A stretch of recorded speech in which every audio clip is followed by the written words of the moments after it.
Savez-vous comment se transmet l'héritage chez les Bamileke au Cameroun? Oubliez tout ce que vous savez sur les testaments classiques, car ici, la dernière volonté est un rituel sacré qui façonne l'avenir de toute une famille. Chez les Bamileke, la succession n'est pas qu'une simple question d'argent ou de biens.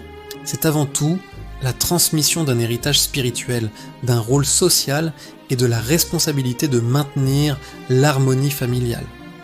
Le moment clé est l'ouverture du testament, une cérémonie appelée Nkap. Ce n'est pas un document écrit, mais une parole, une dernière volonté orale confiée à des notables ou des proches de confiance avant la mort.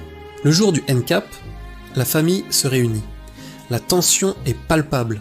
Les dernières de volonté du défunt sont alors révélées publiquement. C'est à ce moment que l'on découvre qui est désigné comme successeur. Contrairement à beaucoup de cultures, ce n'est pas automatiquement le fils aîné.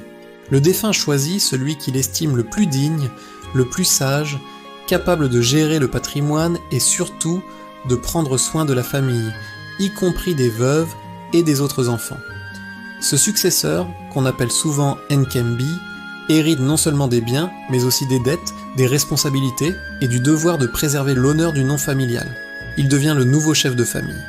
Cette tradition, profondément ancrée, assure la continuité et la stabilité des lignées. C'est une vision de l'héritage où la responsabilité collective l'emporte sur l'individualisme. Bien sûr, avec la modernité et les lois étatiques, des conflits peuvent apparaître. Mais cette pratique ancestrale reste un pilier de l'identité Bamileke, un puissant rappel que l'héritage le plus précieux n'est pas matériel, mais humain. C'est une leçon fascinante sur la famille, le devoir et la mémoire. Qu'en pensez-vous? Connaissez-vous d'autres traditions de succession aussi uniques? Dites-le moi en commentaire. N'oubliez pas de liker la vidéo et de vous abonner pour ne rien manquer de nos prochaines explorations culturelles. À très bientôt.